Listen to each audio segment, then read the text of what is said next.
Hello, magandang hapon sa inyong lahat dito sa Pilipinas. Ito pong live na ito ay panibago na namang problema ng ilang mga Pilipina na nandyan sa Saudi Arabia. Hindi ko alam bakit marami pa rin Pilipina ang ginagawa ito. Okay, meron pong Pilipina kagabi nahuli na aktuhan ng among babae na ang Pakistani na boyfriend nito no, pinapasok sa loob ng bahay. Okay? Diyos ko naman kayo. Ano bang nangyayari sa inyo, mga day? Bakit ba ang hilig nyo magpapasok ng mga lalaki sa bahay ng amo nyo? Diyos ko, hindi naman kailangan gawin nyo yun. Kung kailangan hindi ka mapagilan sa pagbo-boyfriend ng lahi, nasa sa inyo yan. Buhay nyo yan. Pero, yung gagawin nyo sa bahay ng amo ninyo, ang mga kalokohan ninyo, hindi maganda yun. Ngayon, itong kabayan natin to, okay, ay nagkatrabaho sa isang compound. Marami yun. Marami mga natiro, maraming Pilipina.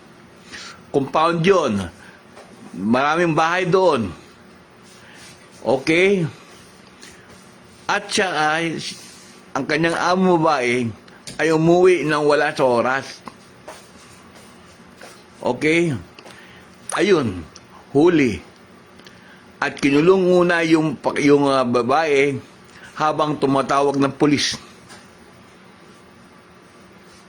Ngayon, ayun, kulong na siya kagabi. Tingnan niyo ginagawa ninyo. Ang kalibugan, ang kakatihan. Bakit pa rin mayroon pa rin mga babayan tayo dyan? Ginagawa po yan sa Saudi Arabia. Hindi ba kayo nahiya? Ngayon, kawawa na naman pamilya nun. Pag nalaman yung nangyari sa kanilang mahal sa buhay. Bakit po ugali ng iba natin mga babayan mga ganun? Ilang beses na nating sinasabi na huwag na niyong gagawin niyo mga ganyang kalokohan. Kung gusto niyo mag-boyfriend ng ibang lahi, it's up to you. Buhay niyo yan. Wala kaming pakialam. Buhay niyo yun. Pero, yung gagawin po niyo, ang kalokohan niyo sa bahay ng amo, ibang usapan na po yun. Ngayon, huli. Hindi talaga mapigilan ang iba nating kababayan. Kaya nagkakaroon ng problema. Yung babae nagtatrabaho sa isang compound, maraming bahay yun. Diyan sa may Alcobar. So another na naman problema ng DMW yan. Siyempre, hihingi ng tulong sa gobyerno. Dahil nakulong na. Lalapit ang kanyang mga pamilya. Tingnan nyo. Tama ba yung ginagawa ninyo? Hindi talaga mapigilan ang kakatihan ng katawan. Sabi nung nag-tip sa akin, nag-report sa akin na kabayan din. Mabait daw yung amo. Siya ay nakulong. Siya ay nahuli sa akto. Ang sabi pa nga daw, papalabas na yung lalaki, baka siguro natapos siguro yung ganun. Baka siguro tapos na sila ganun. Kaya nung isakto, na dumating yung amo, babae, nadulo ng Pakistan ng loob, palabas.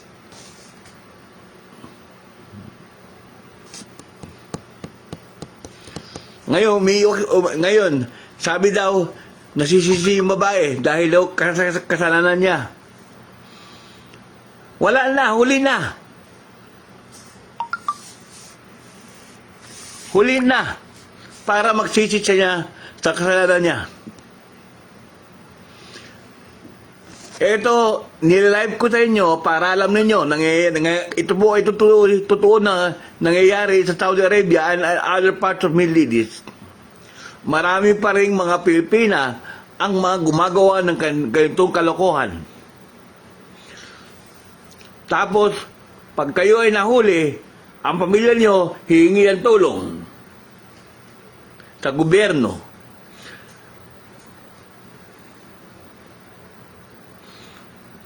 Pagkatapos, pag hindi natulungan, magagalit, iiyak-iyak.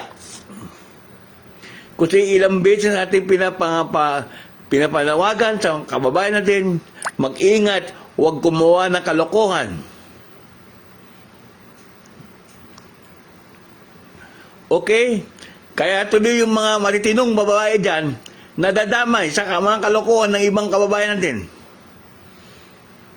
Oo, huli yung kagabi, nahuli yung kababayan ng isa.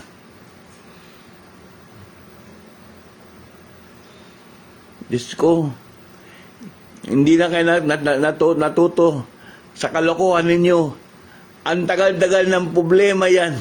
Lagi na lang mayroong nahuhuli, nagpapasok ng mga lalaki sa bahay. Tapos ibang lahi pa. Diyos ko,